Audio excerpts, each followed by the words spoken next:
여러분 안녕하십니까, 백운기입니다. 요즘 법원에서 잇따라 나오는 무죄 판결에 헷갈리는 국민들이 많습니다. 앞권은 곽상도 50억 무죄 판결이었는데요. 처음에 법원 판결에 놀랐던 국민들이 공부를 하면서 검찰이 기소를 야무지게 못해서 또는 안 해서 그런 거라는 것도 알게 됐죠. 곽상도 전 의원 건은 검찰이 봐주기 위해서 그랬다고 쳐도 김학의 전 법무부 차관 출국 금지에 관여한 혐의로 기소됐던 인사들에 대해서도 무죄 판결이 났고, 윤미향 전 의원의 후원금 유용 혐의도 대부분 무죄로 판결이 났습니다. 이 정도면 지금 검찰의 실력을 의심해봐야 하는 것 아닌가 싶은데요. 한쪽은 검찰이 문제라고 하고 다른 쪽은 법원이 문제라고 하니까 국민은 더욱 헷갈립니다. 백운계 시사 1번지 출발합니다. 오늘 함께할 네 분 패널 소개하겠습니다. 김유정 전 민주당 의원, 장성철 공론센터 소장, 윤희석 국민의힘 전 대변인, 그리고 이재명 대표 법률 대리인이시죠, 박준택 변호사 나오셨습니다. 어서 오십시오. 안녕하세요. 안녕하세요. 반갑습니다. 여러분이 함께 만들어가는 백운계의 시사 1번지입니다. 유튜브 실시간 댓글 그리고 문자 메시지 샵 2315로 의견 보내주시면 저희가 소개해드리고, 준비한 선물 전지현씨 BHC 치킨 쿠폰, 자연주의 화장품 글래모에서 드리는 클렌징 폼 드리도록 하겠습니다. 구독자 20만 눈앞에 두고 있는데요. 20만 구독자 달성 이벤트로 크루즈 선도 여행사 롯데관광에서 제공하는 400만 원 상당의 2인 크루즈 상품권도 준비해 놓고 있습니다. 6월 12일 출발하는 상품입니다. 많이 참여해 주시고 또 여행도 다녀오시기 바랍니다. 오늘 박준택 변호사님 나오셨으니까 궁금한 거 몇 가지 좀 물어보고 싶습니다. 예. 곽상도 전 의원 무죄 판결 나왔을 때 국민들이 깜짝 놀랐습니다. 예. 어떻게 저런 판결을 할 수가 있을까 궁금했는데, 개인적으로는 그 판결 보고 어떠셨어요? 개인적으로도 좀 놀라셨어요? 예상과 많이 좀 달랐다는 생각을 합니다. 예. 지금 국민들은 법원이 문제냐 검찰이 문제냐 둘 다 똑같냐 좀 헷갈리는데 예. 어떻습니까? 보시기에 검찰이 기소를 좀 부실하게 한 것 같습니까? 뭐 기소의 문제, 또 예. 뭐 공소 유지의 문제, 또 판사의 판단 문제, 여러 가지가 다 종합적으로 드러난 사안이 둘 다 아닐까 생각을 문제군요. 해봅니다. 예. 근데 지금 보면은 윤미향 건도 그렇고 또 이번에 김학의 전 차관 불법 출국 금지 관련된 것도 그렇고 다 무죄가 나서 이거 뭐가 문제인가 궁금한데, 옛날에 고검장 가셨잖아요. 예. 검사들이 요즘 실력이 많이 부족해 보입니까?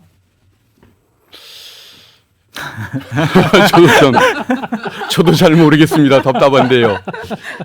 뭐 과거에도 뭐 좀 문제가 있었지만은 뭐 갈수록 더 이런 현상들이 짙어지는 거 보면 왜 더 퇴보를 하는 것일까 참 안타깝고, 또 저도 뭔가 더 원인을 또 분석해봐야겠다는 생각이 좀 듭니다. 어떤 분들은 그런 얘기 하더라고요.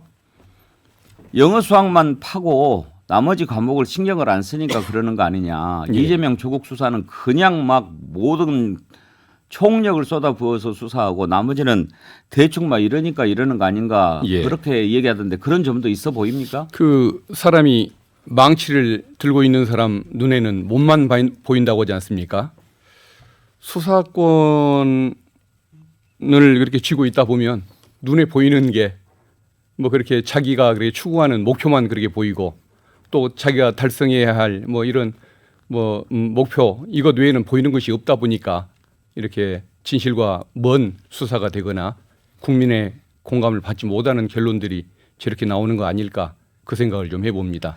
아직도 검찰에 대한 애정이 있으시겠지만 지금 예. 검찰을 나와서 변호사로 계시니까 한번 좀 개인 의견이 어떠신가 궁금해서 여쭤봤는데, 그러면 김학의 전 차관 출국 금지 관련된 부분 오늘 조선일보는 세상에 이런 판사가 다 있냐 제목을 이렇게 뽑았어요. 예. 곽상도 전 의원 무죄 판결 났을 때도 비판하는 사설을 썼지만 세상에 이런 판사가 그렇게까지는 쓰지 않았거든요. 예. 이게 그렇게 놀랄 일인가 싶은데, 이제 목적이 정당하면 불법을 저질러도 무죄가 되느냐 이런 논조더라고요. 예. 이 판결은 어떻게 보십니까? 저는 기소 당시에 이것은 이미 무죄가 예상이 됐던 그런 사안이라고 생각을 해보고 있습니다.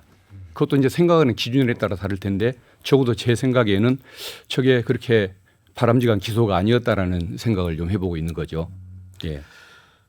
김학의 전 차관 같은 경우에는 일단 법원에서 판결을 할 때 동영상 부분은 김학의가 맞다 이렇게 판결을 하지 않았습니까? 예, 그럼에도 예. 불구하고 그 부분은 시효가 지났기 때문에 처벌할 수 없다는 것이었지 예. 죄를 안 지은 것은 아니었지 않습니까? 예, 예. 그때도 국민들은 참 이렇게 되는구나라고 궁금했지요. 예, 예. 그리고 또 남부지검 검사들 향응 관련해서 액수가 얼마 정도 나오니까 그걸 또 쪼개가지고 죄가 없게 만들어줬죠. 예. 검사들은 그렇게 합니까? 다 그렇지는 않다고 생각하는데 그건 일부 검사들의 문제가 아닐까 싶습니다. 뭐 과잉 수사 문제는 특수부 검사들의 문제고 또 말씀하신 그 사건들의 검사는 뭔가 조금 그 양심보다도 뭐 자기 이익을 중시했던 그런 또 선택을 했던 그런 결과로 그렇게 나타나는 것이 아닌가 싶은데 아마 다수의 또 그렇지 않은 검사들도 있고 그러기 때문에 전체를 다 싸잡아서 비판을 하면 그렇지 않은 사람들은 조금 억울하게 생각을 할 것 같습니다. 지금 이렇게 한 발짝 물러나서 검찰 조직을 이렇게 들여다 보셨을 때 검찰이 살아야 정의가 살지 않습니까? 예. 또 사법부의 정의도 지금 우리 국민들이 많이 놀라는 부분이 있는데 뭐를 바꿔야 되겠다고 생각이 드십니까? 그 일단은 이제 과거에 검사 판사들이 좀 못된 부분이 많이 있었죠. 권위적이고 또 국민 주권주의에 대한 인식도 부족했고 여러 가지 문제가 있었는데 근데 과거에 검사 판사들은 또 자부심을 좀 중시한다든가 명예감을 중시하는 그런 또 특성은 있었거든요.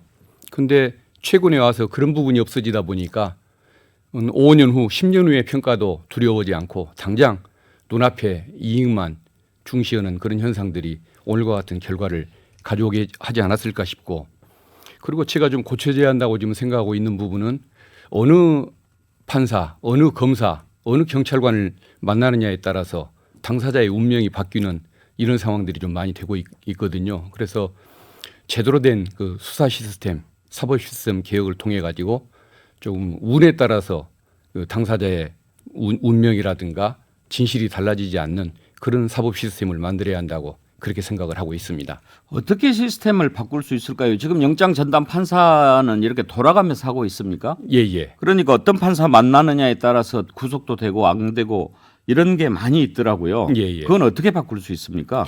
예를 들어 개인 성향에 따라서 이게 달라진다고 한다면 저것을 어떤 합의제 방식으로 한 예. 사람이 결정하지 않도록 합의제 방식으로 바꾸는 방법이 있을 것이고 또 뭐 어떤 민간인이 참여하는 뭐 참심제 방식이라든가 이런 것들도 고려를 해야 할 것 같습니다. 오늘 마침 우리 박현택 변호사님 나오셨는데 검찰이 이재명 구속영장을 딱 청구를 했습니다. 예. 때 맞춰서 나오셨는데 아, 예. 그동안은 이제 조사 받을 때 계속 같이 가셨지요. 예, 그렇습니다. 이재명 대표는 쭉 그런 얘기를 하더라고요. 물어본 말 또 물어보고 뭐 시간 끌기를 많이 하는 것 같더라 그랬는데 좀 그런 느낌을 받으셨나요? 그 뭐 이 대표님 입장에서 느끼는 그 부분을 저도 뭐 공감을 당연히 하고 있습니다. 그럴 때는 옆에서 뭐라고 조언해 주십니까? 이제 그 반복된 질문들을 왜 그렇게 계속 하느냐라고 또 참여하는 변호인이 그 부분을 또 지적하기도 하고 예. 그러면서 좀 대응을 하고 있습니다. 구속영장 청구할 거라고 하는 것은 예상을 하셨죠? 예, 하고 있었습니다. 예. 어차피 뭐 기소는 다 예정돼 있다 이런 얘기도 그동안에 하고 그랬으니까요. 예. 일부에서는 그동안 이재명 대표가 항상 뭐 그 전직 대통령에 대해서도 강하게 얘기했고 뭐 그랬으니까 이번에 국회 불체포 특권 사용하지 말고 예. 당당하게 나가서 영장 실질 심사 받는 게 어떠냐 그런 얘기도 합니다. 예. 듣고 계시죠? 예, 예. 그 점에 대해서는 어떻게 생각하십니까? 글쎄, 저는 두 가지 그 견해에 대해서 두 가지의 반론을 제기하고 싶은데요. 일단 이것은 헌법이 정한 절차 아닙니까? 그런데 그것을 뭐 개인적으로 포기하라. 이것은 적절치가 않은 주문인 것 같고. 두 번째는 아까 어느 판사를 만나고 어느 검사를 만나느냐에 따라서 운이 달라진다고 했지 않습니까? 근데 요새 그 법원이 영장을 그렇게 발부하는 판사가 3명이 있는데 거의 그 자판기식 영장을 발부한다는 비난을 받을 정도로 그 뭐 별로 상식에 부합하지 않는 그런 결정을 해왔기 때문에 거기에 뭐 운명을 맡겨라. 이것도 저는 그렇게 동의하고 싶지 않은 부분입니다. 아직은 시스템에 문제가 있다고 보시는 입장이군요. 예, 그렇습니다. 영장 내용 좀 파악은 하셨습니까? 예, 그 아직 그 구체적인 내용은 보지는 못했고 검찰이 그 공보 자료를 통해서 요약을 한 부분 그 정도만 지금 살핀 상태입니다. 공보에 나온 내용 보면은 어느 정도 예상한 내용들이 들어 있었습니까? 아니면 좀 새로운 사실도 있습니까? 예상을 했던 부분이 있는데 예상했던 것보다 훨씬 강하게 표현을 좀 해놨던데 지금 아직까지 구체적인 내용을 읽기 전까지는 좀 더 뭐 신중한 판단을 해야겠지만 지금 이 내용만 가지고 봤을 때는 좀 수긍하기 어려운 내용들이 많이 있습니다. 예를 들어 예. 그 대장동 개발을 할 때 민간업자가 가져간 이익보다 성남시가 확보를 했던 이익이 더 많다는 것이 저희 판단인데 근데 성남시가 얻은 이익은 뭐 대장동 일당이 얻은 이익보다도 뭐 한 5분의 1 수준 정도밖에 안 된 것처럼 그렇게 설치를 해놨던데 그 부분은 수긍하기 어렵고 예. 한번 더 검토를 해봐야 할 것 같습니다. 예, 오늘 아침에 이제 검찰이 엊그저께 금명간 영장을 청구한다고 그래서 어제 할지 않을까 그런 생각했는데 이제 오늘 청구를 했습니다. 일단 배임이 4,895억, 뇌물이 133억인데 배임은 이해가 가는데 어떤 걸 뇌물로 본 거죠? 그 광고 계약, 예. 광고 대금이 들어온 것을 뇌물이라고 선택을 한 것입니다. 분류를 한 거죠. 예, 성남 FC 사건입니다. 예. 축구단의 성남 FC에 그 광고료가 133억이 들어왔다는 것, 예. 그게 뇌물이라는 것입니다. 여기에 대한 생각은 어떠십니까? 전혀 동의를 못합니다. 왜 그렇습니까? 이게 그 인허가 뭐 과정에서 이 돈을 냈으니까 이게 뇌물이 아니냐 이런 취지지만은 이것은 그 인허가는 인허가 문제고 광고 계약 자체는 실무자들이 추진을 했던 것인데 이재명 대표가 일단 관여했다는 근거가 없습니다. 그리고 두 번째는 공익 사안이었습니다. 그리고 기업체가 이 돈을 광고 대금으로 내지 않았다고 한다면 그 돈은 국민 혈세로 메꿔줬어야 할 돈인데 이것을 가지고 뇌물로 사적 이익을 취한 것처럼 하는 것은 타당하지가 않고 그다음에 두 번째는 133억이 그냥 기부액이 아니지 않습니까?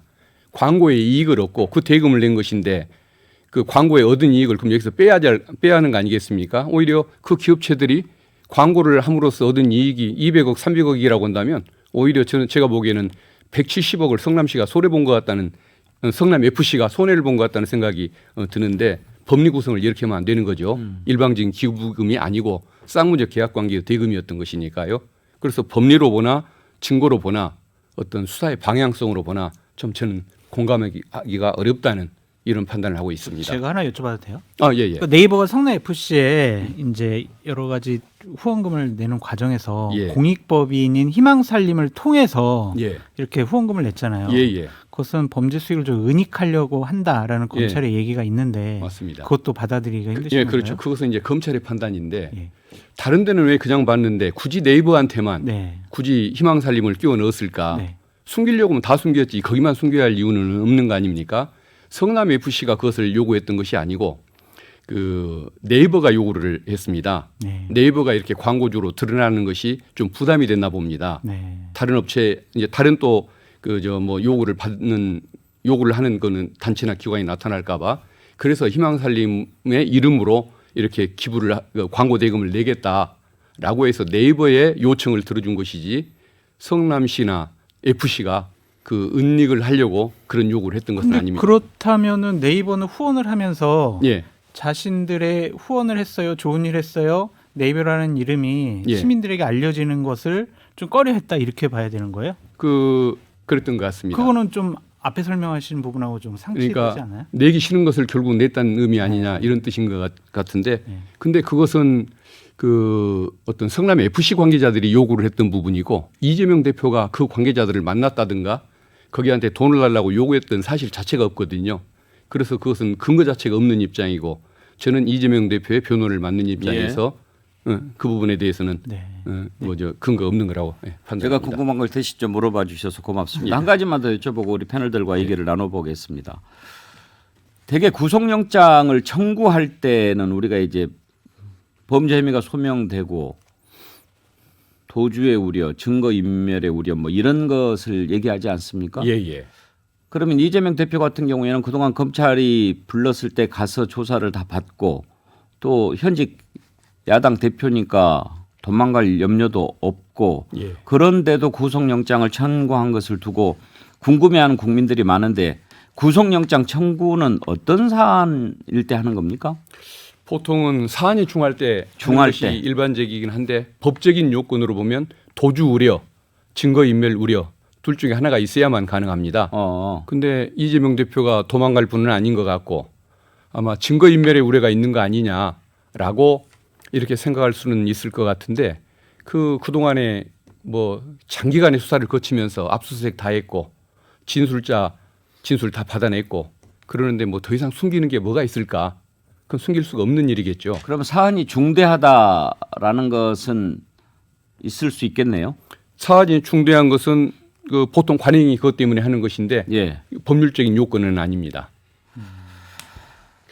이제 이런 133억 그리고 뭐 배임 액수가 4,895억 예, 예. 이렇게 액수가 과다하고 높으니까 이거는 중대해서 구속영장을 칠 수밖에 없었다라고 예. 판단할 수가 있겠네요. 거기서는 지금 그런 주장을 하는 것인데 사실은 그 전제 자체를 전제치. 인정하지 않는 시각들이 또 많이 있는 거죠. 아니 그래서 정성호 의원이 김용 부원장이나 정진상 실장을 면회 가서 무슨 알리바이를 어떻게 하라 했다 이런 얘기를 갑자기 12월에 만나고 1월에 만나 가서 본 사람들을 갑자기 얘기 꺼낸 거 아닙니까? 그래서 가장 이재명계의 좌장인 친명계의 좌장인 정성호 의원이 가서 증거인멸을 시도했다 이런 분위기를 풍기는 차원에서 검찰이 그걸 흘린 거 아니겠어요? 그러고 나서 지금 이틀인가 사흘 만에 영장을 친 거잖아요. 영장을 청구한 거잖아요. 다 그런 계산 속으로 한다는 생각밖에 안 들어서 그러면은 어떤 증거를 우리 다 가지고 있다. 검찰이 그동안 그렇게 얘기했잖아요. 그리고 국민의힘 패널들도 나오셔가지고 이게 딱 떨어지는 거고 다 있고 이런 얘기 맨날 하셨다고요? 그럼 검찰이 굳이 이렇게 정성호 의원이 특별만에 간 것까지를 이렇게 얘기를 해가지고 이렇게까지 구체하게 할 필요가 있나 그런 생각이 들어서 그리고 FC 관련해서도 우리가 이게 뇌물이다 제3자 뇌물이다 가지고 얼마나 싸워서 근데 왜 이게 갑자기 뇌물이 됩니까? 그동안 계속 제3자 뇌물 가지고 얘기를 했었는데 윤희석 대변인도 묻고 싶고 하고 싶은 말씀이 많이 있을 것 같습니다만 아니 뭐 말씀 다 하셨잖아요. 궁금한 거 없었습니까? 아니 아까 성남FC 광고 얘기하시다가 예. 결국 네이버가 원치 않는데 성남FC에서 그렇게 요구를 해서 갔다는 얘기로 가니까 이재명과는 관계없다. 아니 이렇게 이제 끊으신 거 아니에요? 아닙니다. 그런 취지가 아니죠. 그러니까 그 어떤 네이버가 그 이재명 대표의 요구가 없이 이루어진 사안이기 때문에 그러니까 네이버가 왜 그런 선택을 했는지 예, 이재명 대표하고는 선을 긋지만 성남FC가 도대체 뭐길래 네이버라는 기업이 성남FC의 요구에 응해서 그 희망 뭐죠? 희망살림. 희망살림에게 주고 여기서 이렇게 근데 가는 과정. 그러니까 예. 제가 말씀드릴 게 뭐냐면은 예.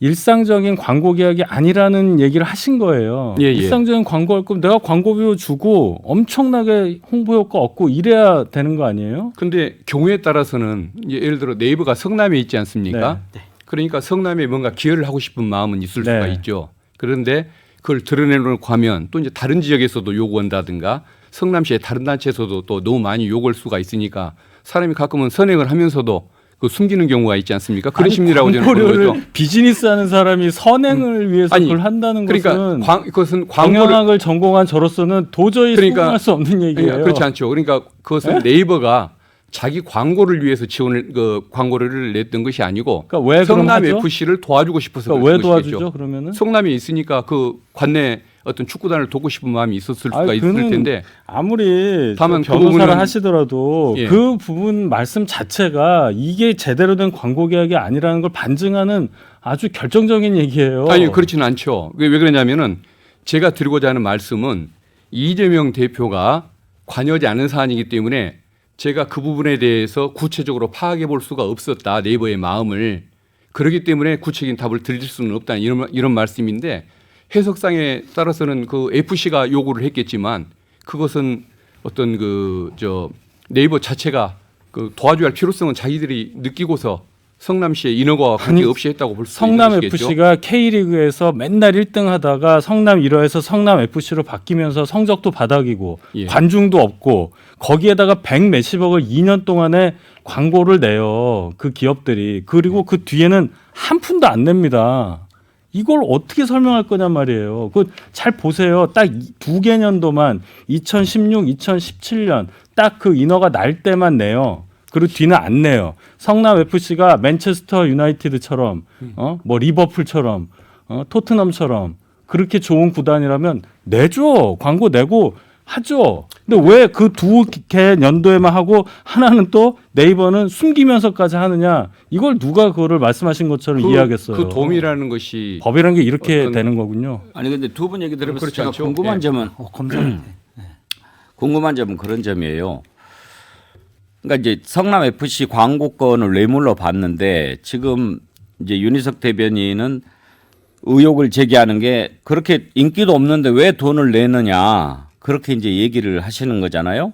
근데 이제 이쪽에서 보면은 그렇게 바닥에 있고 그러니까 좀 살려야 되니까 그런 어떤 뭐 돈이 좀 필요했을 수 있고 그런 후원을 받는 과정에서 예를 들어서 뭘 좀 일부를 챙겼다든지 이런 것도 아니고 그거를 받아서 다 성남 FC를 위해서 썼다면 그걸 벌을 해야 될 일인가 하는 생각은 좀 있어요. 인허가가 나왔잖아요.